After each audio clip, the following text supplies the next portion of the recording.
محمد وآل محمد صلوات اللہم صلی علی محمد وآل محمد۔ تیری زہرا پہ مصیبت کی گھڑی ہے، تیری زہرا پہ مصیبت کی گھڑی ہے، ہائے بابا تیری زہرا پہ مصیبت کی گھڑی ہے، کیسے دروازہ ہٹاؤ، کیسے محسن کو بچاؤ، سانس سینے میں رکی ہے، تیری زہرا پہ مصیبت کی گھڑی ہے، ہائے بابا تیری زہرا پہ مصیبت کی گھڑی ہے، ہاتھ میں جس کے میرا ہاتھ دیا تھا تم نے، کہہ کے من کن تو جسے مولا کہا تھا تم نے، میں نے ہر موڑ پہ بابا ساتھ اس کا ہے نبھایا، کیا میرا ظلم یہی ہے، تیری زہرا پہ مصیبت کی گھڑی ہے، ہائے بابا تیری زہرا پہ مصیبت کی گھڑی ہے، تیری امت نے بنا دی ہے یہ حالت بابا، کوئی پسلی بھی نہیں میری سلامت بابا، سانس لیتی ہوں میں جس دم رکنے لگتا ہے میرا دم، صرف مرنے کی کمی ہے، تیری زہرا پہ مصیبت کی گھڑی ہے، ہائے بابا تیری زہرا پہ مصیبت کی گھڑی ہے، کبھی دربار میں پیشی کو بلاتے ہیں ہمیں، کبھی دروازے پہ آ کے ستاتے ہیں ہمیں، میرے یہ پھول سے بچے پوچھتے ہیں یہی مجھ سے، کیا خطا ہم سے ہوئی ہے، تیری زہرا پہ مصیبت کی گھڑی ہے، ہائے بابا تیری زہرا پہ مصیبت کی گھڑی ہے، شرم آتی ہے بھلا تم کو بتاؤ کیسے، یہ تماچوں کے نشاں تم کو دکھاؤ کیسے، تم نہ پہچان سکو گے دیکھ کر مجھ کو کہو گے، کیا میری زہرا یہی ہے،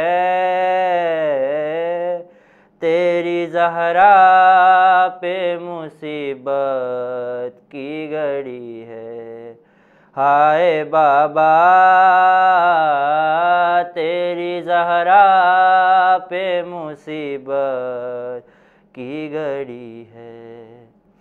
یہ اذیت یہ خاموشی نہیں دیکھی جاتی، مجھ سے تنہائی علی کی نہیں دیکھی جاتی، تیرا پیغام سنانے حق ولایت کا بتانے زہرا گھر گھر میں گئی ہے، تیری زہرا پہ مصیبت کی گھڑی ہے، ہائے بابا تیری زہرا پہ مصیبت کی گھڑی ہے، آپ کے سوگ میں تاریخ نہ دیکھا گیا گر، آگے دروازے پہ امت لے لگا دی آ کر، بابا جب بعد تمہارے دیکھیے گھر میں ہمارے روشنی کیسے ہوئی ہے، تیری زہرا پہ مصیبت کی گھڑی ہے، ہائے بابا تیری زہرا پہ مصیبت کی گھڑی ہے، قبر زہرا سے تکلم یہ صدا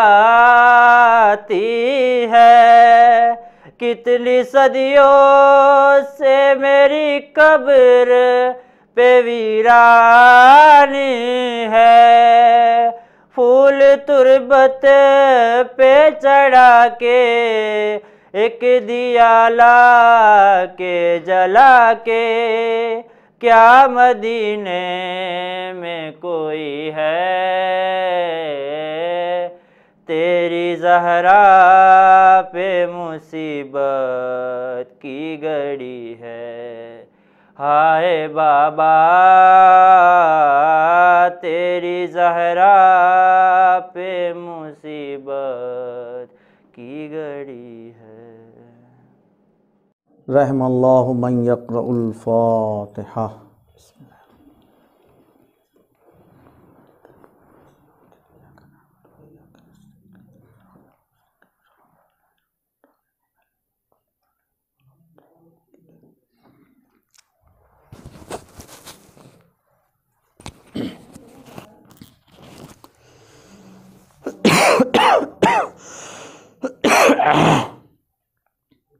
اعوذ باللہ من الشیطان اللعین الرجیم، بسم اللہ الرحمن الرحیم، الحمدللہ رب العالمین، الصلاة والسلام علی اشرف الانبیاء والمرسلین، سیدنا و نبینا و مولانا ابی القاسم محمد، اللہم صلی علی محمد وعلی محمد وآلہ الطیبین الطاہرین المعصومین المنتجبین المنتخبین المطہرین الذین اذھب اللہ عنہم الرجس وطہرہم تطہیرا، لا سیما بقیت اللہ فی الارضین واللعن علی اعدائہم اجمعین من یومنا ھذا الی قیام یوم الدین، اما بعد، فقد قال اللہ سبحانہ تبارک و تعالی فی محکم کتابہ وقول الحق، بسم اللہ الرحمن الرحیم، انا انزلناہ فی لیلۃ القدر وما ادراک ما لیلۃ القدر، لیلۃ القدر خیر من الف شہر، تنزل الملائکۃ والروح فیہا بإذن ربہم من کل امر، سلام ہی حتی مطلع الفجر، صلوات محمد وآل محمد۔ میرے عزیز اور محترم ناظرین اور سامعین، ہم نے حضرت فاطمہ زہرا سلام اللہ کی شخصیت کو اولاً خود پہچاننے اور دوسروں تک ان کی ذات، ان کے کردار، ان کی شخصیت کو پہچانوانے کے لیے کوشش کی ہے، اس لیے کہ کوئی بھی عام انسان ان کو پہچاننے سے قاصر ہے، عاجز ہے۔ لذا ہم لوگ جو قرآن نے اشارے کیے ہیں حضرت کے سلسلے میں، یا جو رسول اکرم صلی اللہ علیہ وآلہ وسلم نے اپنے اقوال کے ذریعے، اپنی حدیث کے ذریعے، اپنے عمل کے ذریعے شہزادی کے سلسلے میں گفتگو کی ہے، اور جو اقدامات تھے پیغمبر اسلام کی طرف سے، اس کے ذریعے ہم کچھ نزدیک ہو سکتے ہیں۔ اس کے بعد ائمہ کرام، مولائے کائنات علی ابن ابی طالب علیہ السلام نے اپنی زندگی میں جس طریقے سے جناب فاطمہ زہرا سلام اللہ علیہ کے سامنے جو زندگی پیش کی ہے، جو کردار پیش کیا ہے، ان کے روبرو ہو کر ابتدائی ترین صبح زندگی علی و فاطمہ ہے کہ آپ نے تاریخ ساز جملہ حضرت فاطمہ زہرا سلام اللہ کی شخصیت کی جو شناخت اور جو تعارف پیش کیا، جو ان کی معرفت کی طرف ہمیں اور آپ کو متوجہ کیا ہے۔ جس وقت رسول اکرم نے آپ سے پوچھا، واقعی انسان سوچے کہ یہ گھرانہ اور یہ خاندان اور یہ شخصیتیں کیسی شخصیتیں ہیں کہ جن کی محبت ہمارے لیے فرض قرار دی گئی ہے، جن کی محبت قرآن کہہ رہا ہے یہ اجر رسالت ہے، یعنی اگر تم کو رسالت محمد مصطفیٰ صلی اللہ علیہ وآلہ وسلم کے مقابل کچھ ادا کرنا ہے، تم کچھ اجر دینا چاہتے ہو، جو تمہارے ساتھ احسانات کی ہیں، خدا وحدہ لا شریک نے تم کو دین دیا، تمہیں توحید سے آشنا کرایا، تم کو معرفت دین بتایا، جس کے ذریعے کہ تم اپنے آپ کو پہچانو، اپنے خدا کو پہچانو، اپنے درمیان کے رابطوں کو پہچانو، جس نے تم کو فلسفہ عبودیت سکھایا، نماز جیسی عبادت ہمیں دی جو ایک مومن کے لیے معراج ہے، جس نے تم کو روزہ دیا، وہ روزہ کہ جو تم کو جہنم کی آگ کے مقابل میں تمہیں بچا سکتا ہے، تمہاری حفاظت کر سکتا ہے، اس لیے کہ الصوم جنۃ من النار، جس نے تم کو زکوٰۃ جیسی ایک ایسی برکت کی عبادت دے دی کہ جس سے تم اپنی زندگی میں، اپنے مال میں، اپنے رزق میں، اپنی اولاد میں، حتیٰ اپنی تعلیم میں، علم میں، اس لیے کہ زکوٰۃ ہر چیز میں ہم کو بتائی گئی ہے۔ ایک واجب زکوٰۃ ہے اور ایک فلسفہ زکوٰۃ ہے، یعنی راہ خدا میں تم جو قدم آگے بڑھاؤ گے، یہاں تک کہ اگر تمہارے پاس علم ہے، تمہارے پاس نالج ہے، تمہارے پاس ایجوکیشن ہے، تم اگر اس نالج کو اپنی دوسروں تک شیئر کر رہے ہو، تم اگر اپنی نالج کے ذریعے دوسروں کی مدد کر رہے ہو، اپنے علم کے ذریعے سے دوسروں کا تعاون کر رہے ہو، تو تم در واقع تم زکوٰۃ ادا کر رہے ہو اپنے علم کی۔ روایت و حدیث میں آیا زکوٰۃ العلم نشرو، علم کی زکوٰۃ یہ ہے کہ تم اس کو نشر کرو، اس کو پھیلاؤ، اس کو دوسروں تک پہنچاؤ۔ اور زکوٰۃ صحیح معنوں میں یعنی برکت، زیادتی، جو اگر آپ فلسفہ زکوٰۃ کی طرف توجہ کریں تو آپ یہ دیکھیں یہ ساری چیزیں ہم کو جس دین سے ملی ہیں، جس پیغمبر سے ملی ہیں، اس کی اجر رسالت میں جو چیز قرار دی جا رہی ہے وہ رسول اکرم کے قرابت داروں کی محبت ہے، یعنی حضرت فاطمہ زہرا، یعنی علی ابن ابی طالب، یعنی حسنین علیہ السلام، اور وہ تمام ہمارے گویا امام کے جو نسل امام حسین علیہ السلام سے، ان سب کی محبت کو فرض و واجب قرار دیا ہے۔ لہذا امام علی ابن ابی طالب علیہ السلام آپ کی زواجی زندگی کی پہلی صبح ہے، پہلا دن گویا دن آیا ہے ابھی، آپ سے رسول اکرم نے آ کر کے پوچھا کہ یہ بتاؤ کہ تم نے کیف وجدت زوجتک، تم نے اپنی زوجہ کو، تم نے کیسا میری بیٹی کو پایا، اپنی زوجہ کو پایا۔ ایک بچی کا باپ، ایک بیٹی کا باپ آ کر کے اپنے داماد سے سوال کر رہا ہے، اور دیکھیں کہ اس خاندان کی جو عقلیں ہیں، جو ان کی شعور اور ادراک کی صلاحیتیں ہیں، جس فضا میں یہ گفتگو کر رہے ہیں، کون سوچ سکتا ہے اور کون سمجھ سکتا ہے کہ آج ہمارے اس سماج، اس معاشرے میں کوئی سسرا اپنے داماد سے پوچھ سکتا ہے؟ لیکن نہیں، یہ خاندان، اس خاندان کی گفتگو الگ ہے، یہاں کے تصورات الگ ہیں، یہاں کی فکر الگ ہے، یہاں کی سوچ الگ ہے۔ کہنے والا جس فضا میں پوچھنا چاہتا ہے،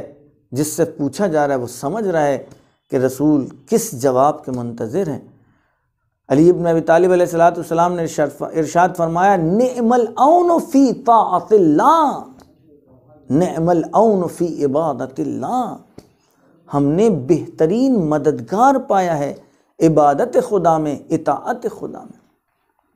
یہ وہ بیوی ہیں کہ جس بیوی کے سلسلے میں ہماری اور آپ کی سب کی ذمہ داری ہے کہ ہم کچھ گفتگو کریں، اپنی عملی زندگی میں ان کے کردار کو لے کر کے آئیں، اپنانے کی کوشش کریں، ہماری بچیاں، ہماری بیٹیاں، ہماری بہنیں۔ لہٰذا پہلے معرفت کی منزل ہے، تاکہ ہم دوسروں سے جب گفتگو کریں تو ہم بتا سکیں کہ اگر ہم ان کو نمونہ عمل بنا رہے ہیں، اگر ہم ان کو آئیڈیل بنا رہے ہیں، اس لیے کہ یہ معصوم ہیں، بے خطا ہیں، بے قصور ہیں، یہاں خطا و قصور اور غلطی کا امکان نہیں ہے، اس لیے انہوں نے اپنی زندگی اس طرح پیش کی ہے۔ لہٰذا جناب فاطمہ زہرا سلام اللہ کے لیے ہم کو جو اشارے ملتے ہیں، میں نے ظاہراً کہیں اس پر گفتگو کی تھی، یہاں پر علی ابن ابی طالب علیہ السلام کی جو زوجہ قرار پا رہی ہے کہ جس کے سلسلے میں بولنا ہے، رسول اکرم ارشاد فرماتے ہیں کہ لولا علیون، اگر علی نہ ہوتے، لما کانا کفواً لفاطمہ، تو فاطمہ کا کوئی کف نہیں تھا،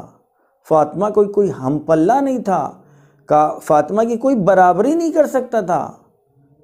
لہذا کفیت نہیں ملتی اگر علی ابن ابی طالب علیہ السلام نہ ہوتے۔ یہ ہیں جناب فاطمہ زہرا سلام اللہ علیہا۔ لہذا قرآن کے جس سورے کو ہم نے آپ کے سامنے پیش کیا ہے، کہ جس کے سلسلے میں نے عرض کیا کہ انا انزلناہ فی لیلۃ القدر، ہم نے قرآن کو لیلۃ القدر میں نازل کیا ہے۔ میں نے پھر آپ کے سامنے عرض کیا لیلۃ القدر سے مراد جناب فاطمہ طاہرہ سلام اللہ علیہا، چھٹے امام ارشاد فرماتے ہیں کہ اس سے مراد فاطمہ ہیں، اس شب سے مراد، اس لیل سے مراد۔ میں نے کل آپ کے سامنے عرض کیا کہ اب اگر ہمیں لیل کی اہمیت اور عظمت کو سمجھنا ہے تو قرآن کی عظمت اور اہمیت کو سمجھنا ہوگا کہ قرآن کتنا عظیم ہے، اور قرآن کی عظمت کے بعد ہم جائیں کہ جس ظرف میں یہ مظروف آ رہا ہے۔ لہذا میں نے آپ کے سامنے عرض کیا کہ قلب پیغمبر کے اوپر یہ قرآن نازل ہو رہا ہے سب سے پہلے، اور قرآن اپنے سلسلے میں یہ کہہ رہا ہے کہ اگر یہ قرآن خدا عالم کہتا ہے کہ اگر میں پہاڑوں کے اوپر اس قرآن کو نازل کرتے، کل کی گفتگو ہے، مجھے آگے بڑھنا ہے اس بات کو، اس لیے کہ شاید کچھ نئے لوگ جڑے ہوں، کل کی بات ان تک نہ پہنچ پائی ہو۔ لہذا اگر قرآن پہاڑوں پر نازل ہو جو تو چکنا چور ہو جائے، اب کسی میں سکت نہیں ہے، کسی میں طاقت نہیں ہے۔ قرآن آخری کتاب ہے، قرآن وہ آخری کلام ہے، پیغمبر سے پہلے جو کتابیں نازل ہوئیں افضل ترین کتاب قرآن ہے، یعنی جناب موسیٰ کے قلب میں اتنی طاقت نہیں، جناب ابراہیم میں اتنی گویا صلاحیت نہیں کہ اس پر کلام یعنی قرآن ان کے اوپر نازل ہو، اس لیے کہ ایک مرحلے وار خداوند عالم نے سلسلے نبوت اور رسالت کو طے کیا ہے۔ جب جس طریقے کی صلاحیت تھی اسی اعتبار سے پیغام بھیجا، اسی اعتبار سے اپنا دین بھیجا، دین نے تکامل کے اور ترقی کے راستے طے کیے ہیں۔ حضرت آدم کے زمانے میں ابتدائی دور ہے، ابتدائی دین ہے، جناب نوح کے زمانے سے شریعت کا آغاز ہو رہا ہے جہاں حکم نہیں آ رہی ہے، پھر جناب موسیٰ کا زمانہ آیا، جناب موسیٰ کے زمانے میں اس زمانے کے اعتبار سے تبلیغ دین ہو رہی ہے، اس دین نے اس زمانے کی ضرورتوں کو پورا کیا ہے۔ لہٰذا اگر قرآن حضرت آدم کے دور میں آ جاتا، اس زمانے میں طاقت ہی نہیں ہے، صلاحیت ہی نہیں ہے کہ قرآن کو تحمل کر سکے، اس لیے کہ وہ زمانہ محدود زمانہ، اس وقت کی تعلیمات محدود۔ اب اس کے بعد جناب نوح کا زمانہ، صحیفے آیا ہے، صحیفے نازل ہوئے ہیں جناب نوح کے لیے، جناب ابراہیم کے اوپر صحف نازل ہوئے۔ ان تمام صحیفوں کے بعد جناب گویا ابراہیم پھر بھی ابھی اس منزل پر نہیں پہنچے ہیں کہ جناب ابراہیم کو قرآن دے دیا جائے، اس لیے کہ زمانہ ابھی اس منزل تک نہیں پہنچا، اس میں اتنی صلاحیت نہیں ہے۔ جب اس میں صلاحیت نہیں تو اس زمانے کا جو پیغمبر ہے، جو نبی ہے، وہ ابھی اس منزلوں تک فائز ہی نہیں ہوا ہے۔ یہ ہمارے جو وہ روایتیں اور جو حدیثیں کہ سب جانتے ہیں کہ رسول اکرم سید المرسلین ہے، اور جو اس کا ولی ہے وہ سید الاولیاء ہے۔ ہمارے پاس اتنی حدیثیں ہیں کہ علی ابن ابی طالب علیہ السلام پیغمبر اسلام کے علاوہ تمام انبیاء سے افضل ہیں، اور ادھر ارشاد ہو رہا ہے کہ اگر علی نہ ہوتے تو فاطمہ کو کف نہ ہوتا۔ اب آپ اگر اندازہ لگائیں تو جس طریقے کی فضیلت اور کمال علی ابن ابی طالب علیہ السلام کا ہے، وہی فضائل و کمالات جناب فاطمہ زہرا سلام اللہ علیہا کے۔ لہٰذا اب اگر قرآن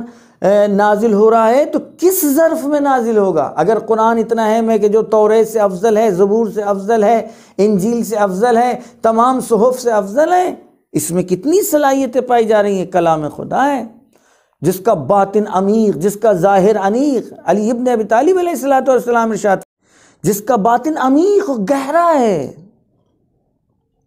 جہاں کوئی باطل کی رسائی نہیں ہے، جس کے نزدیک کوئی نجس پہنچ نہیں سکتا، کوئی چھو نہیں سکتا، کسی نجس دل میں، قلب میں، فکر میں اتر نہیں سکتا۔ ہدی للمتقین، وہ قرآن جو متقین کے لیے ہدایت ہے۔ تقوی شرط ہے اگر قرآن سے ہدایت چاہیے۔ قرآن ان لوگوں سے بولتا ہے کہ جن سے انس ہو، جنہوں نے اپنے آپ کو قرآن سے نزدیک کیا ہو۔ علی ابن ابی طالب علیہ السلام ارشاد فرماتے ہیں کہ لن ینطقا، یہ قرآن اپنی طرف سے کچھ نہیں بولتا، فاستنطقوہ، تم اس قرآن کو زبان دو، اس سے بات کرو، اس سے کلام کرو، اس سے گفتگو کرو۔ آپ جانتے ہیں کہ ہر انسان بہت اچھا بولتا ہے، لیکن کیا کسی اجنبی کے سامنے بولتا ہے؟ کسی غیر کے سامنے بولتا ہے؟ آپ نے اپنے بچے کو سب کچھ سکھایا، ایک دم سے آپ کا کوئی دور سے دوست آ گیا کہ جو پہلی مرتبہ آ رہا ہے، اس کے سامنے اس سے کہیے بولو، نہ وہ پوئم سنا رہا ہے، نہ کوئی درس سنا رہا ہے، خاموش بیٹھا ہوا ہے۔ کیوں؟ اس لیے کہ اس میں اور اس میں انسیت نہیں ہے۔ اگر قرآن آپ چاہتے ہیں کہ قرآن آپ سے بولے تو قرآن سے انس حاصل کرنا ہوگا، قرآن سے مانوس ہونا ہوگا، قرآن کو ہمیں بتانا ہوگا کہ ہم تمہارے ہیں، ہم تمہاری سننا چاہتے ہیں۔ باوضو ہو کر قرآن کو اپنے سامنے رکھنا ہوگا، قرآن کو بوسہ لینا ہوگا، قرآن کی تلاوت کرنا ہوگی، قرآن کے حروف کو سیکھنا ہوگا، قرآن کے معنی کو سیکھنا ہوگا، قرآن کی ترتیل کو سیکھنا ہوگا۔ یہ تمام قرآن کے مرحلے ہیں، تب پتہ لگے گا کہ قرآن کی عظمت کیا ہے۔ لہٰذا آپ دیکھ رہے ہیں کہ قرآن اتنا اہم ہے۔ اب یہ بتائیے کہ قرآن جس قلب پر نازل ہو رہا ہے وہ قلب کیسا ہوگا؟ اگر میں نے عرض کیا کہ پہاڑ پر نازل ہو تو پہاڑ چکنا چور ہو جائے۔ لہٰذا قرآن کے لیے قرآن کے دو مرحلے ہیں نزول کے، ایک نزول دفعی ہے، ایک نزول تدریجی ہے، یعنی ایک مرتبہ ایک ساتھ پورا قرآن نازل ہوا ہے، اور ایک مرتبہ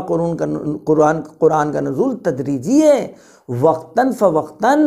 جب جس حکم کی ضرورت پڑی، جب جس پیغام کی ضرورت پڑی، جو 23 سال کی مدت میں قرآن کے جو نزول کا سلسلہ، یعنی پورا دور رسالت جو ہے پیغمبر اسلام کا۔ لہٰذا اب جو دفعی طور پر دفعتاً قرآن کہیں نازل ہو رہا ہے تو قلب پیغمبر ہے۔ میں نے عرض کیا قلب پیغمبر کیا چیز ہے؟ رسول اکرم خود ارشاد فرماتے ہیں فاطمہ میرا قلب ہے، اور علامہ حسن زادہ عملی، میں نے البتہ کل روح مطلب آپ تک پہنچائی تھی،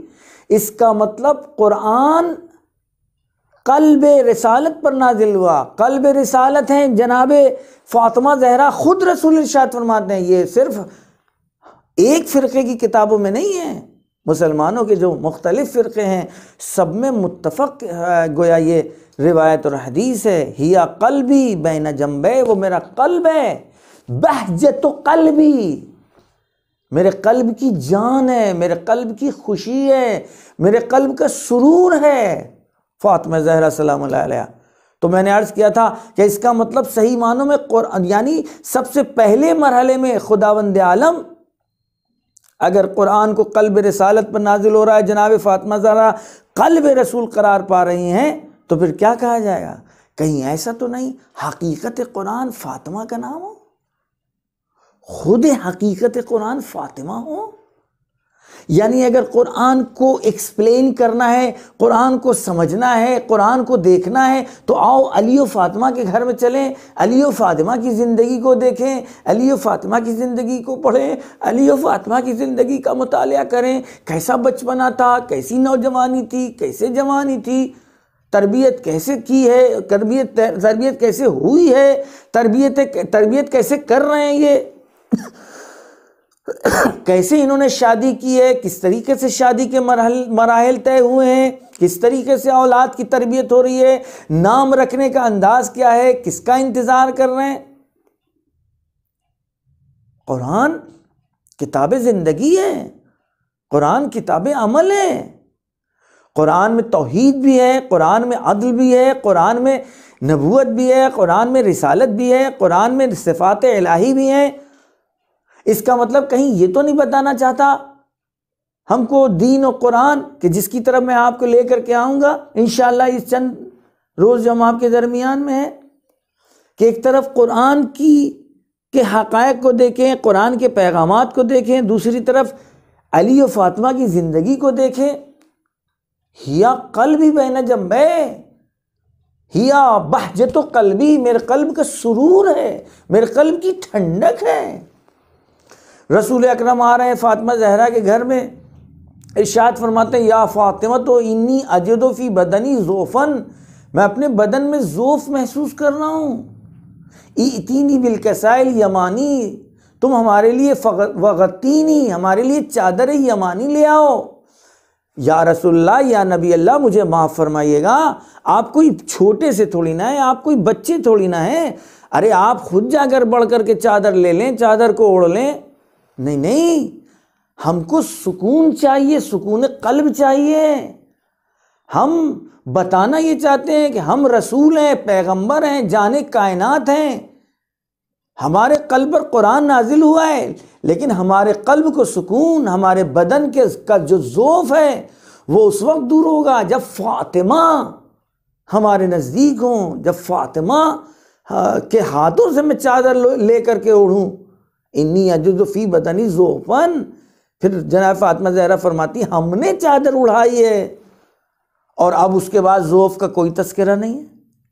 اب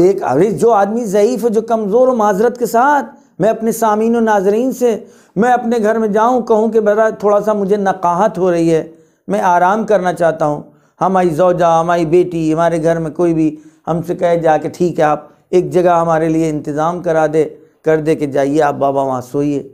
ڈیڈی وہاں لیٹ جائیے۔ اب انصاف سے بتائیے اگر کوئی آئے گا تو جتنا بھی میرے نزدیک ہو، ہماری زوجہ، ہماری بیٹی جو بھی، کیا کہے گا نہیں بابا تمہیں سو رہے ہیں، تھوڑی نقاہت ہے، تھوڑی کمزوری ہے۔ لیکن رسول، اور ظاہر ہے جناب فاطمہ زہرا مگر اپنے بابا کی کمزوری کو، نقاہت کو اور ضعف کو نہیں سمجھ رہی ہیں، اور اتنی چہیتی، اتنا خیال رکھنے والی اپنے باپ کی، لیکن وہ یہ سمجھ رہی ہے کہ رسول اکرم کا ذوف کیسے دور ہوگا، رسول اکرم کو سکون کیسے ملے گا، رسول اکرم کو اطمینان کیسے حاصل ہوگا۔ لہٰذا ایک ایک کر کے آتا گیا، اور جو آ رہا ہے وہ کہہ رہا ہے انی اشم عندک رائحۃ طیبہ، اے اماں ہم آپ کے نزدیک رسالت کی خوشبو محسوس کر رہے ہیں۔ دوسرا بیٹا پھر علی ابن ابی طالب، میں آپ سے اپنے بھائی رسول خدا کی خوشبو محسوس کر رہا ہوں۔ اور اس کے بعد جب چادر کے نیچے یہ سب جمع ہو گئے تو اب رسول اکرم، یا رسول اللہ اب تو سب جمع ہو گئے، اب آپ آرام فرمائیے۔ نہیں، اب بتلانا چاہتے ہیں کہ ہم دنیا والوں کو یہی بتانا چاہتے تھے کہ دیکھو ہمیں سکون و اطمینان اس وقت ہوگا جب ہمارے دین کے ساتھ یہ جڑے رہیں، اور تم اپنے دین کو ان سے لو جن کو ہم نے اپنے گلے لگایا ہے۔ اور ہاتھوں کو اٹھا کر فرماتے ہیں اللہم ہؤلاء اہل بیت النبوہ، یہ ہیں ہمارے گھر والے، یہ ہیں ہمارے خاندان والے، یہ وہ ہیں کہ لحمہم لحمی دمہم دمی، یہ ہیں کہ جن کا خون ہمارا خون، جن کا گوشت ہمارا گوشت، جن کا پوست ہمارا پوست، رسول اکرم ارشاد فرما رہے ہیں۔ اب آپ یہ بتائیے کہ اس کا مطلب قرآن کی جتنی بھی عظمت اپنی جگہ کوئی انکار نہیں کر سکتا، ایک ایک حرف قرآن کا اعلان کر رہا ہے کہ تم ایک حرف کا جواب نہیں لا سکتے، ایک آیت کا جواب نہیں لا سکتے، ایک سورے کا جواب نہیں لا سکتے۔ اب اگر ہم مسلمانوں سے پوچھیں مجھے معاف کرنا تم صرف اتنا ہمیں بتا دو، جب قرآن کا جواب نہیں لا سکتے تو جس ظرف میں قرآن نازل ہوا ہے کیا اس کا جواب لایا جا سکتا ہے؟ اور ان شخصیتوں کے مقابل میں کسی اور کو پیش کیا جا سکتا ہے؟ لہذا اِنَّا أَنزَلْنَاهُ فِي لَيْلَةِ الْقَدْرِ وَمَا أَدْرَاكَ مَا لَيْلَةُ الْقَدْرِ لَيْلَةُ الْقَدْرِ خَيْرٌ مِّنْ أَلْفِ شَهْرٍ۔ میں نے کل آپ کے سامنے ایک روایت کو پیش کرنا چاہا تھا کہ یہ ذات والا یعنی جناب فاطمہ زہرا سلام اللہ علیہا جو مجہولۃ القدر ہیں، واقعاً جن کو نہ اپنوں نے پہچانا، نہ غیروں نے پہچانا، نہ خواص نے پہچانا، نہ عوام نے پہچانی، نہیں عام لوگ بھی، لیکن بقدر استطاعت جو ہم نے عرض کیا آیات، روایات، احادیث ہیں، ان کے ذریعے سے ان کے سلسلے میں انشاءاللہ گفتگو ہونی چاہیے، ان کی ذات کے سلسلے میں ایک ایک پہلو کو اجاگر کرنا چاہیے تاکہ ہمارے جوان، ہمارے بچے، ہماری بچیاں، اللہ اکبر میرے عزیز دوستوں، جس پر درود و صلوات اگر کوئی بھیجے تو رسول اکرم ارشاد فرماتے وہ ہمارا ہم نشین ہوگا۔ جناب فاطمہ زہرا سلام اللہ علیہا پر اگر کوئی صلوات بھیج رہا ہے، ان پر کوئی درود بھیج رہا ہے تو پیغمبر فرماتے وہ ہمارے ساتھ ہم نشین ہوگا۔ اب آپ دیکھیے کہ ایک واقعہ ہے جو بہت مشہور واقعہ ہے کہ جس کو الحمدللہ ہمارے مکتب کا ایک امتیاز ہے کہ ہم لوگ اس دن کو عید مناتے ہیں، ہونا تو یہ چاہیے تھا عالم اسلام اس کو عید مناتا، اس دن کو عید مناتا، لیکن بہرحال یہ ہماری پروردگار کی، ہماری اور آپ کی خوش قسمتی ہے کہ ہم یوم مباہلہ کو عید مباہلہ کہتے ہیں۔ مباہلہ کیا چیز ہے؟ غور کریں، یہ وہ اشارے ہیں کہ جس سے جناب فاطمہ زہرا، ان کی اولاد، ان کے شوہر کی عظمت کا پتہ لگتا ہے، اور کہ جس کو بارہا پہچنوایا گیا اور بتایا گیا ہے، جتنی یعنی طاقت تھی مخاطب میں۔ آپ دیکھیں مباہلہ کیا چیز ہے؟ اولاً دیکھیں کہ مباہلہ کس موقع پر ہو رہا ہے، کس بنا پر ہو رہا ہے، موضوع گفتگو کیا ہے؟ موضوع گفتگو توحید خداوندی ہے۔ میرے عزیز دوستوں، ادیان الہی کا اہم ترین رکن توحید خدا ہے، اللہ کی وحدانیت پر یقین رکھنا، اللہ کو ایک جاننا اور ایک ماننا، اللہ کی وحدانیت کے اوپر یقین کامل ہو، عمل کی صورت میں نظر آئے کہ ہم اس کو ایک مانتے ہیں، اس میں کسی کو شریک نہیں جانتے، دنیا میں جو کچھ ہے سب اس کے اختیار میں ہے۔ اذا اراد اللہ شیئا ان یقول له کن فیکون، اگر وہ کسی شے کے سلسلے میں ارادہ کر لے تو اس کو چھٹے امام ارشاد فرماتے ہیں کہ یہ لفظ بھی صرف ہم کو اور آپ کو بتانے کے لیے استعمال ہوا ہے، وگرنہ اس کو کن کی بھی ضرورت نہیں ہے۔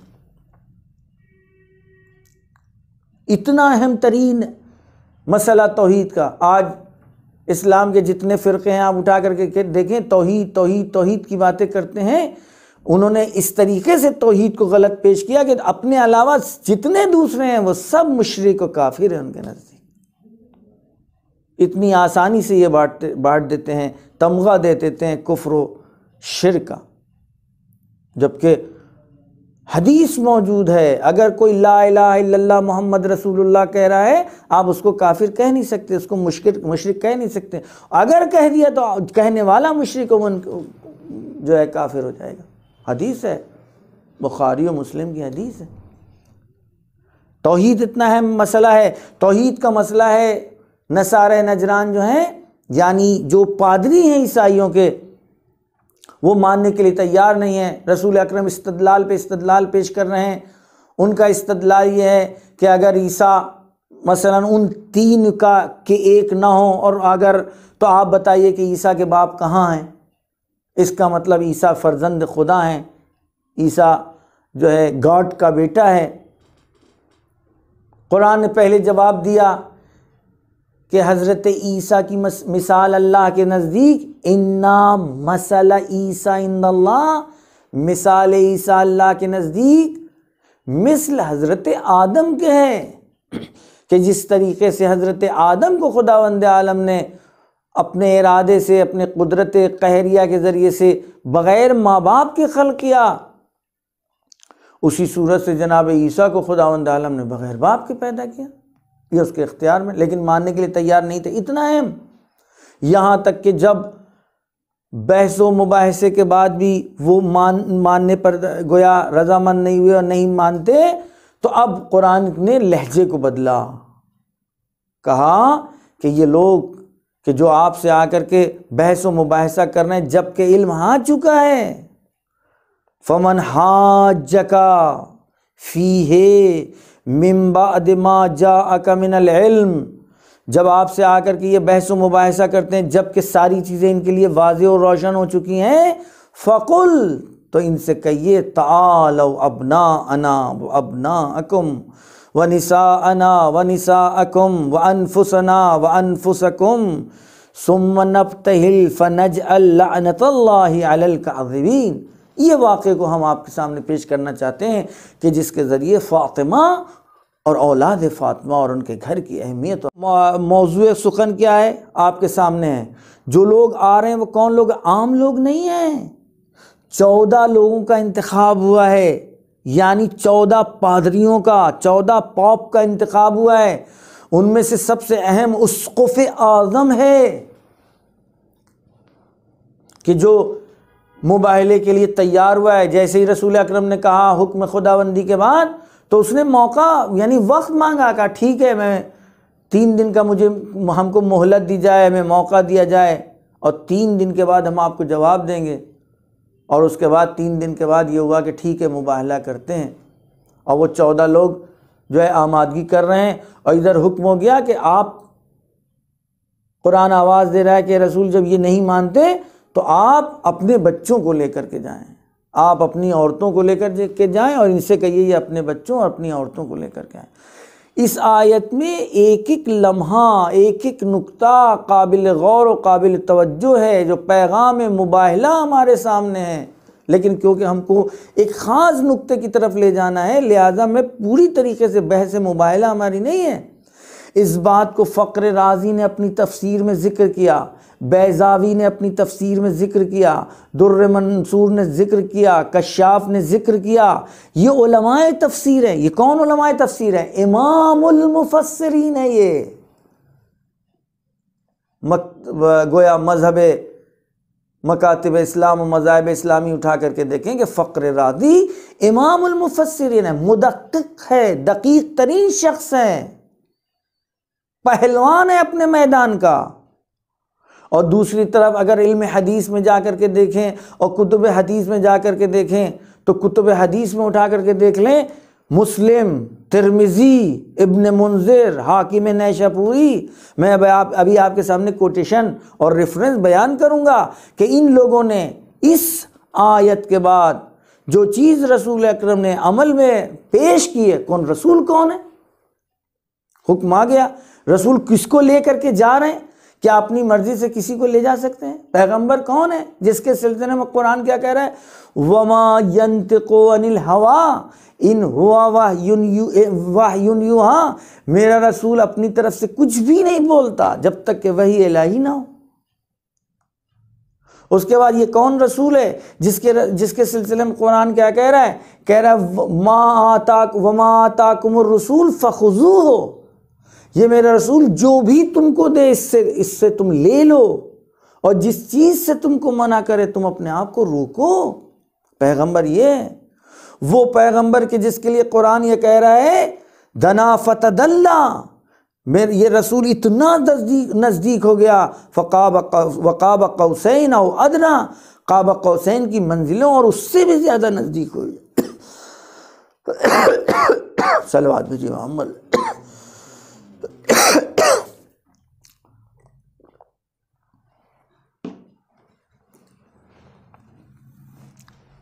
قاب قوسین کی منزل کیا ہے؟ قاب قوسین سے پہلے کی منزل آپ کے سامنے عرض کر دوں ایک منزل آتی ہے کہ وہاں جانے کے بعد جناب جبریل امین رک جاتے ہیں، یا نبی اللہ اس سے آگے ہم نہیں بڑھ پائیں گے، بس یہی ہماری حد ہے، اس کے بعد آپ کو تنہا جانا ہے۔ یہاں کے بعد رسول اکرم گئے، بڑھتے چلے جا رہے ہیں، اتنے قریب پہنچ گئے کہ قاب قوسین او ادنیٰ، 2 کمان یا اس سے بھی کم فاصلہ رہ جاتا ہے۔ بحث ہے اس میں کہ مجھے آپ کا وقت نہیں لینا ہے اس موضوع پر، انشاءاللہ کسی اور موقع کے اوپر، کہ او ادنیٰ کا لفظ کیوں استعمال کیا۔ یہ پیغمبر وہ پیغمبر ہے کہ جو اس آیت کے نزول کے بعد جن کو لے کر کے گیا ہے اپنے ساتھ، کن کو لے کر کے گیا ہے؟ سب سے آگے خود رسول اکرم ہے۔ میں بھی روایت کے جملے پڑھوں گا۔ رسول اکرم کی آغوش میں امام حسین علیہ السلام ہے، اور انگلی پکڑے ہوئے امام حسن علیہ السلام کی، پشت پر جناب فاطمہ زہرا سلام اللہ علیہ ہیں، اور ان کے پیچھے حضرت علی ابن ابی طالب علیہ السلام ہے۔ خود اس طریقے سے جانا قابل غور مسئلہ ہے، ہمیں تأمل کرنا ہوگا۔ ہمارے علماء بیان کرتے ہیں کہ امام حسین علیہ السلام کو جس وقت آپ نے آغوش میں لیا ہے، یہ وہ دور ہے، یہ وہ سن ہے کہ جو آپ پیروں چل رہے ہیں، آپ دونوں بچے مسجد میں آتے تھے۔ آخر کیا وجہ ہے کہ جب میں پیغام میدان مباہلہ میں جا رہے ہیں تو آپ یہ اس طرح کا انداز اپنا رہے ہیں کہ آپ نے 10 ہجری کا واقعہ ہے، امام حسن اور امام حسین علیہ السلام 8 سال اور تقریباً 9 سال کے ہیں یہ۔ تو ایسی کنڈیشن میں، اور جبکہ سن اس طرح ہے، آپ اس طریقے سے لے جا رہے ہیں، یعنی ایک کو آغوش میں لیے ہیں، آخذن بید الحسن و محتضنن بالحسین، حسین کو گود میں لیے ہوئے، چمٹائے ہوئے ہیں۔ ہمارے علماء بیان کرتے ہیں، یعنی رسول اکرم بتانا چاہتے ہیں کہ میدان مباہلہ میں ہم کو اس طرح سے حکم دیا گیا ہے، اس لیے کہ آج حق و باطل کا فیصلہ ہونا ہے۔ اور اس کی گواہی آگے بڑھ کر کے روایت ہم ابھی آگے آپ کو لے چل رہے ہیں کہ اس کے بعد رسول اکرم نے کیا شرط لگائی ہے۔ پیچھے پیچھے فاطمہ زہرا سلام اللہ علیہ عصمت کبریٰ کی مصداق، اور اس کے پیچھے علی ابن ابی طالب علیہ السلام۔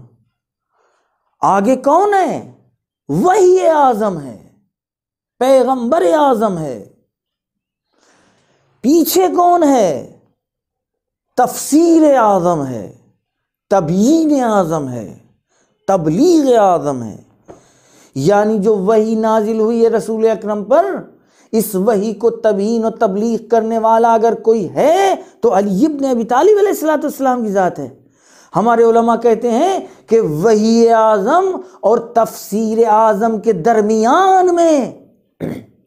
جناب فاطمہ زہرا سلام اللہ علیہ قرار پا رہی ہیں۔ یعنی اس وحی اعظم کو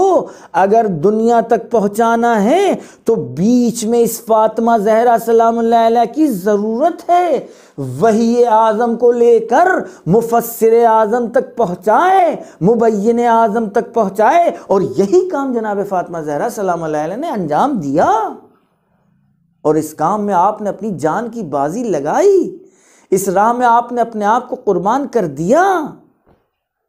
اب آپ دیکھیں کہ جناب فخر رازی یہاں پر کیا کہتے ہیں، فرماتے ہیں یہ روایت اور یہ حدیث جو میں نے بیان کر رہا ہوں، یہ کل متفق مثل متفق ہے، اگر اجازت دیں تو میں عین روایت پیش کروں۔ ایک صلوات بھیجیے محمد وآل محمد۔ ارشاد ہو رہا ہے، کون بیان کر رہے ہیں؟ کشاف زمخشری بیان کر رہے ہیں۔ فرماتے ہیں وَفِيهِ دَلِيلٌ لَا شَيْءَ أَقْوَى مِنْهُ عَلَى فَضْلِ أَصْحَابِ الْكِسَائِ علیہم السلام۔ کشاف زمخشری، جس کو جار اللہ کہتے ہیں، جلد نمبر 1 صفحہ 434 میں ارشاد ہو رہا ہے کہ یہ جو آیہ کریمہ نازل ہوئی، اس آیہ کریمہ کے نزول کے بعد جو پیغمبر اسلام جن شخصیتوں کو لے کر کے گئے، ان شخصیتوں کی افضلیت میں ذرہ برابر کوئی شک و شبہ نہیں کہ یہ تمام اصحاب کے اوپر افضل ہیں یہ شخصیتیں۔ یعنی کون؟ اصحاب کسا سب پر افضلیت رکھتے ہیں۔ اصحاب کسا میں کون ہے؟ فاطمہ، کون ہے؟ علی ابن ابی طالب. کون ہے؟ حسنین علیہ السلام. اور اس کے بعد آگے بڑھ کر کے پھر زمخشری خود لکھتے ہیں وَفِيهِ بُرْهَانٌ وَاضِحٌ عَلَى صِحَّةِ نُبُوَّةِ النَّبِيِّ لِأَنَّهُ لَمْ يَرْفِعْ أَحَدٌ مِّن مُعَافِقٍ وَلَا مُخَالِفٍ أَنَّهُ أَجَابُ إِلَى ذَلِكَ. کہتے ہیں بہترین دلیل نبوت کے صحیح ہونے پر یہ مباہلہ کا واقعہ اور مباہلے کی آیت کریمہ ہے. یعنی جس واقعے میں، جس آیت میں رسول اکرم کی نبوت کے لیے سب سے بڑی گواہی ہے، وہ کون سا واقعہ جس میں رسول اکرم اپنے ساتھ علی کو لے جا رہے ہیں، فاطمہ کو لے کے جا رہے ہیں، اپنے بچوں کو لے کر کے جا رہے ہیں. اور وضاحت میں علماء اہل سنت نے اس کی تفسیر میں بیان کیا ہے. خود زمخشری لکھتے ہیں، کہتے ہیں وقدما، خود رسول اکرم نے جس طرح کا راستہ اپنایا، کیفیت ورود جو اپنائی، اس میں آپ نے مقدم کیا ہے بچوں کو اپنے در واقع اپنے اوپر، اپنے آپ کو ان کے آگے رکھا ہے. آیت نے بھی اسی طریقے کا لفظ استعمال کیا ہے. یعنی کیا مطلب؟ ابناءنا کو مقدم کیا، نساءنا کو مقدم کیا انفسنا کے اوپر. کہتے ہیں اس لیے کہ گویا رسول اکرم کے ذریعے خداوند عالم بتانا چاہتا ہے کہ رسول بتاؤ کہ یہ ہمارے نزدیک، ہماری جان سے زیادہ ہمارے لیے نزدیک ہیں یہ شخصیتیں، یہ افراد کے جن کو ہم لے کر کے جا رہے ہیں. اب جس چیز کی طرف ہمیں توجہ دلانا ہے، رسول اکرم میدان مباہلہ میں نکلے. میدان مباہلہ میں نکل کر کے آپ نے ارشاد فرمایا اپنے ان لوگوں کو کہ جن کو اپنے ساتھ لے کر کے جا رہے ہیں، اذا دعوتو، ایک ایک لفظ پر توجہ کیجیے گا میرے عزیز دوستوں. اذا دعوتو، جب میں اللہ کی بارگاہ میں دعا کروں، فامنو، تو تم لوگ آمین کہنا. اس کا کیا مطلب ہوا؟ اذا دعوتو، جب میں اللہ کی بارگاہ میں بد دعا کروں ان لوگوں کے لیے کہ جو لوگ حق و باطل میں کے درمیان میں حق پہچاننے میں گویا ضد و لجاجت کا مظاہرہ کر رہے ہیں، تو تم لوگ آمین کہنا. یا نبی اللہ، یا رسول اللہ، یہ آپ کی دعا کافی ہے اگر اللہ کی بارگاہ؟ نہیں، حکم خدا ہے. ہماری بارگاہ میں دعا کرنا مقتضی ہے، یعنی لیکن تاثیر دعا ان کی آمین ہے. کن کی آمین؟ فاطمہ کی. کن کی آمین؟ یعنی علی کی. کن کی آمین؟ یعنی فاطمہ کے بچوں کی. یعنی ایک طرف اگر بارگاہ رب العزت میں رسول اکرم ہاتھوں کو بلند کر کے کہیں اذا دعوتو، اللہ کی بارگاہ میں جب دعا، یہ دو ہاتھ بلند ہوں، تو اے میرے نبی، یہ دو ہاتھ استجابت دعا کے لیے کافی نہیں ہیں، بلکہ ان دو ہاتھوں کے ساتھ ساتھ ان شخصیتوں کے بھی ہاتھ بلند ہوں، تب اس دعا میں تمہاری تاثیر ہوگی. یہ وہ میدان ہے، یہ سچ کا معاملہ ہے، حق و باطل کا معاملہ ہے. یہاں اس وقت ہمیں اس پورے گروہ کو پہچانوا دینا ہے کہ جو سچ ہیں، سچے ہی صرف نہیں ہیں، یعنی جنہوں نے ان کو اپنا لیا وہ سچے ہیں، جن کے دلوں میں ان کی محبت ہے وہ سچے ہیں. یہ سچ ہے،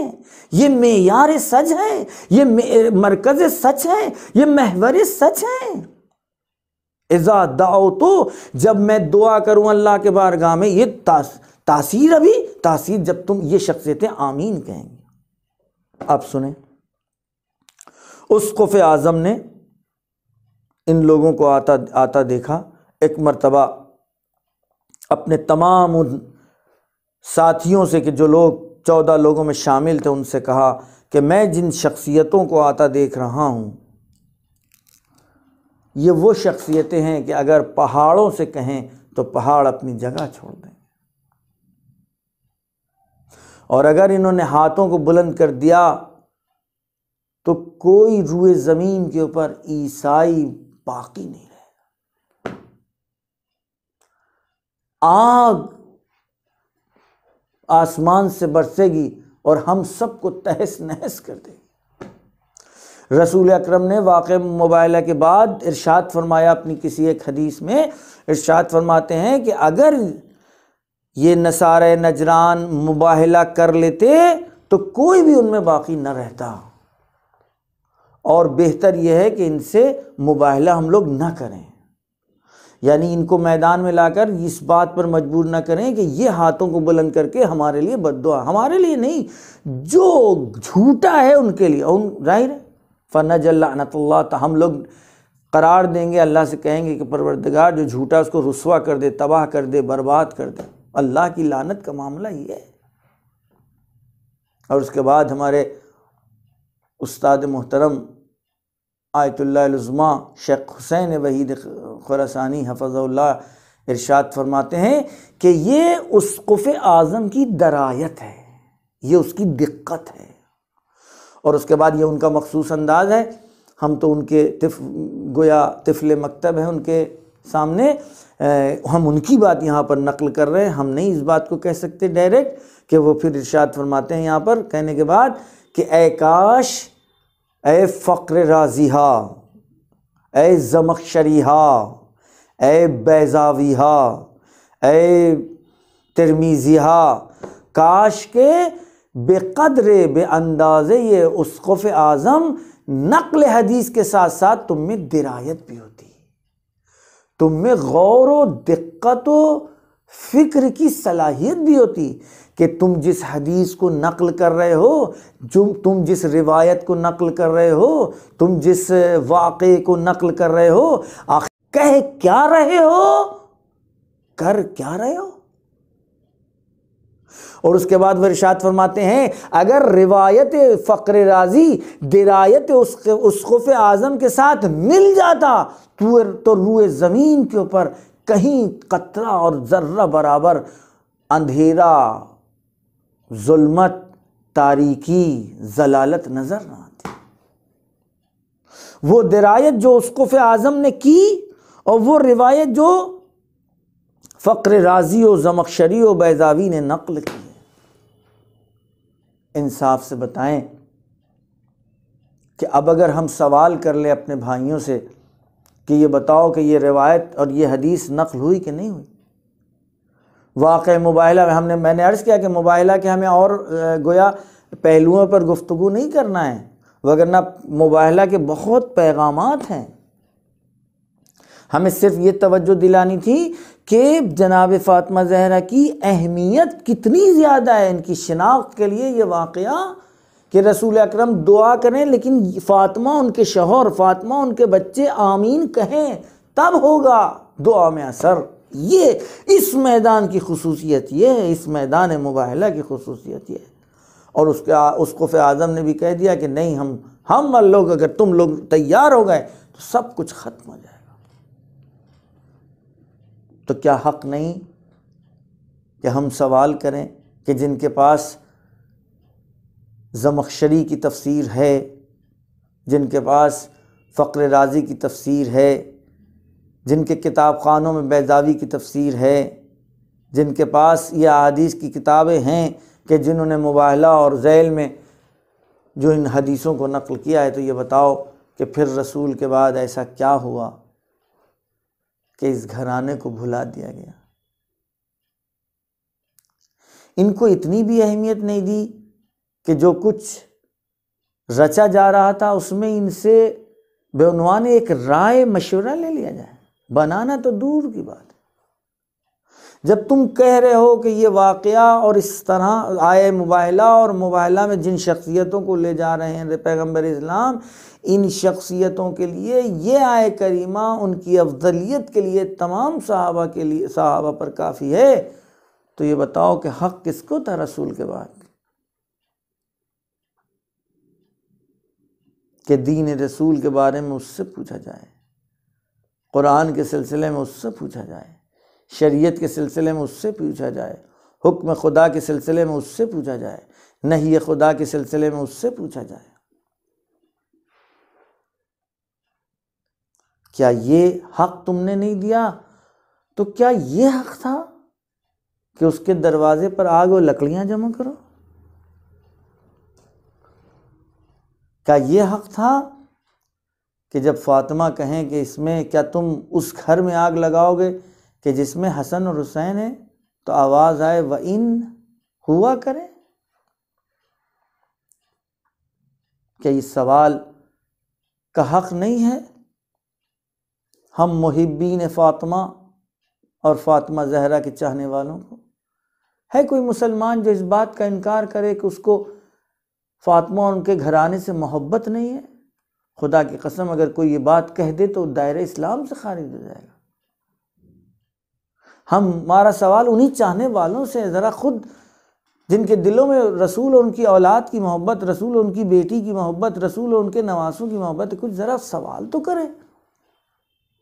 پھر ایسا کیا ہوا کہ فاطمہ زہرا کو مرثیہ پڑھنا پڑا کہ ہم پر وہ مصائب پڑے جو روشن دنوں پر پڑتے ہیں؟ وہ فاطمہ کے جن کے گھر کے لیے میں نے عرض کیا کہ رسول اکرم نے فرمایا تھا، اے بیٹی یہ تمہارے گھر کی عظمت ہے، وگرنہ یہ آنے والا کسی سے اجازت نہیں لیتا۔ فاطمہ زہرا کا گریہ شروع ہو چکا تھا رسول اکرم کی زندگی کے آخری دور سے۔ رسول اکرم گریہ کر رہے تھے، فاطمہ زہرا نے سبب پوچھا گریہ کا، فرمایا میرے بعد جو تم پر، تمہاری اولاد پر ظلم ہوگا، جو مصائب ڈھائے جائیں گے، ہم اس لیے گریہ کر رہے ہیں۔ اور اتنا گریہ فرما رہے تھے کہ آپ کے محاسن تر ہو گئے تھے آپ کے آنسوؤں سے۔ یہ گریہ رسول فرما رہے ہیں اپنے بعد فاطمہ کے اوپر مصائب کو سوچ کے، فاطمہ گریہ کر رہی ہیں۔ علی نے سبب پوچھ لیا، اے بنت رسول آپ کیوں گریہ فرما رہی ہیں؟ فرماتی ہیں میں اپنے لیے گریہ نہیں کر رہی ہوں، بلکہ میرے بعد جن مصائب کا تمہیں سامنا کرنا ہوگا، اے میرے بچوں کے باپ، اے ابو الحسن، جو آپ کو سامنا کرنا ہوگا مصائب و آلام کا، میں اس لیے آنسو بہا رہی ہوں۔ فاطمہ زہرا سلام اللہ علیہا رو رہی ہیں، گریہ کر رہی ہیں، آنسو۔ رسول اکرم نے فاطمہ کو قریب بلایا اور فاطمہ زہرا سلام اللہ علیہ کو ایک خبر سنائی۔ فاطمہ زہرا کے چہرے پر بشاشیت نظر آئی۔ عائشہ نقل کرتی ہیں کہ میں نے پوچھا کہ فاطمہ یہ بتائیے کہ آپ رو رہی تھیں، اپنے بابا کے پاس سے آئیں تو آپ کے چہرے پر مسکراہٹ ہے۔ حضرت نے کوئی جواب نہیں دیا، کہا یہ راز ہے رسول خدا کا، میں فاش نہیں کر سکتی۔ لیکن جب رسول خدا اس دنیا سے چلے گئے تو بیوی فرماتی ہیں اب میں آپ کو بتائے دیتی ہوں کیونکہ اب رسول نہیں رہے۔ جب میں آنسو بہا رہی تھی تو انہوں نے اپنے مرنے کی خبر دی تھی، اپنی جانے کی خبر دی تھی، اور جب میں رو رہی تھی تو انہوں نے مجھ سے یہ کہا کہ بیٹی سب سے پہلے تم ہم سے ملاقات کرو گی، ہماری تم سے ملاقات ہوگی۔ یہ خبر سن کر ہمیں خوشحالی کا احساس ہو گیا کہ بابا سب سے پہلے ہم ملے گے۔ رسول کے بعد کیا ہوا، کہاں سے شروع کرے، کہاں سے شروع کرے؟ ہمیں کسی عالم نے فاطمہ زہرا کی روح کو خطاب کر کے کہا بی بی ابھی صبر کیجئے، بی بی ابھی تم بہت گریہ باقی ہے، بی بی بی بی ابھی صبر کیجئے، بی بی ابھی تو بیت الاذان میں آپ کو جانا ہے، اس لیے آپ کو آپ کے گھر میں رونے نہیں دیں گے۔ یہ کیسے لوگ مدینے میں تھے، ارے جس گھر لیل کو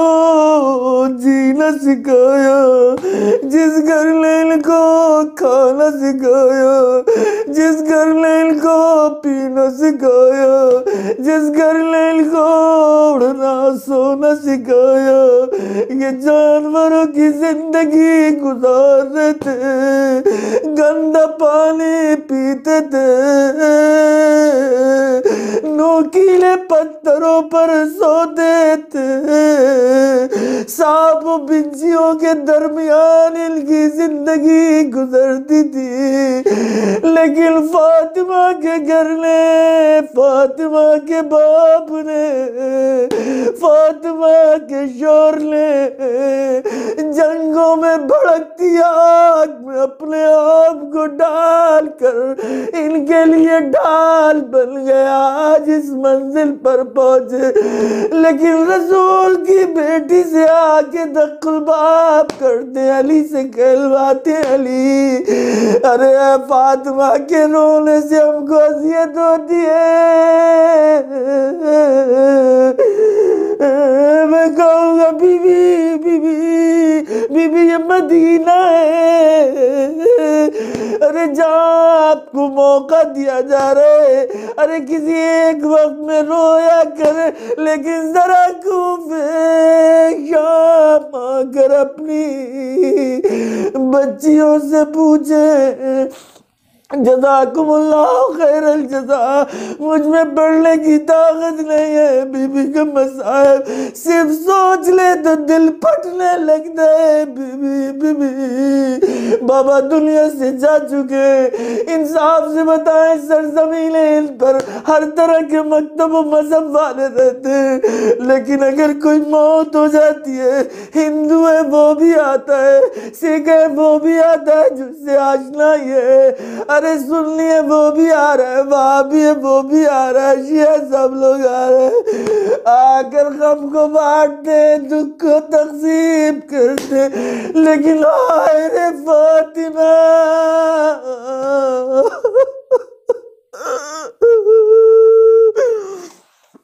کہتے 3 دن کے بعد آخر کیسے آتے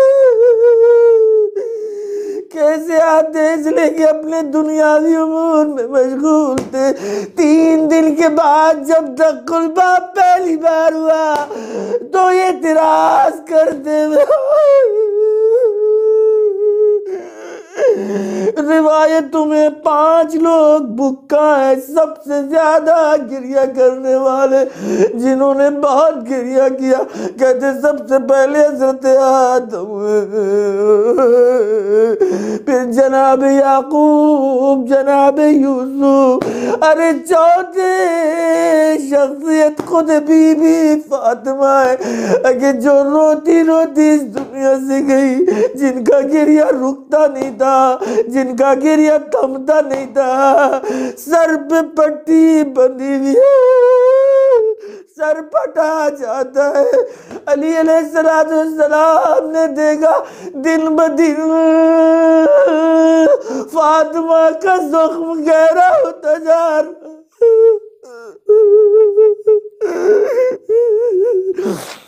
کہتے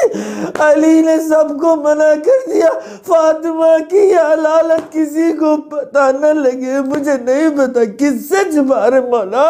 کس سے چھپا رہے، ارے بچوں کو پتہ نہ لگے، حسن کو پتہ نہ لگے، حسین کو پتہ نہ لگے، زینب ام کلثوم کو پتہ نہ لگے کہ تمہاری ماں بہت جلد اس دنیا سے جانے والی ہے۔ جزاکم اللہ خیر الجزا۔ پہلی مرتبہ دق الباب ہوا، کہتے بی بی نے فضا دیکھا، فضا دیکھو شاید کوئی آ گیا، شاید کوئی آ گیا تعزیت کے لیے۔ اب جو دروازے سے واپس آئی سر جھکائے کھڑی ہے، بی بی کوئی تعزیت کے لیے نہیں آیا، بلکہ کہہ رہے یا دل کو روئے یا رات کو روئے۔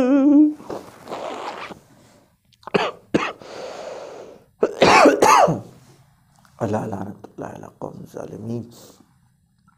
وسیعلم الذین ظلموا ای منقلب ینقلبون۔ بہرحال ہماری اس مختصر سی عبادت کو قبول فرما۔ جو بھی اس کے بانیان ہیں، کسی بھی طریقے کی شرکت کر رہے ہیں، سب کو پروردگار ان کو رزق و روزی و زندگی میں، اولاد میں، ان کے دین پہ برکت عطا فرما۔ میرے پروردگار تجھ کو واسطہ جناب فاطمہ زہرا سلام علیہ کی مظلومیت کا،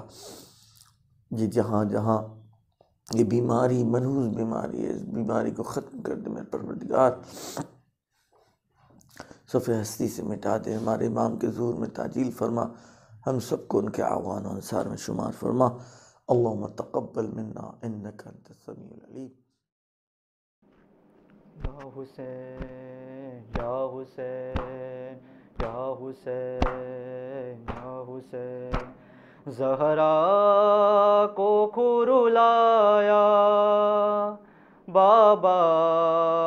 تیرے وطن میں، زہرا کو کھرلایا بابا تیرے وطن میں، مجھ پہ ستم یہ کیسا ڈایا تیرے وطن میں، زہرا کو کھرلایا بابا تیرے وطن میں، زہرا کو کھرلایا بابا تیرے وطن میں، در کو جلا دیا ہے امت نے آ کے میرا، در کو جلا دیا ہے امت نے آ کے میرا، دروں سے ہائے مجھ کو مارا تیرے وطن میں، زہرا کو کھرلایا بابا تیرے وطن میں، زہرا کو کھرلایا بابا تیرے وطن میں، رسی گلے میں ڈالے حیدر کو کھینچتے تھے، رسی گلے میں ڈالے حیدر کو کھینچتے تھے، آنکھوں نے سارا منظر دیکھا تیرے وطن میں، زہرا کو کھرلایا بابا تیرے وطن میں، زہرا کو کھرلایا بابا تیرے وطن میں، غم میں تمہارے بابا رونے نہیں دیا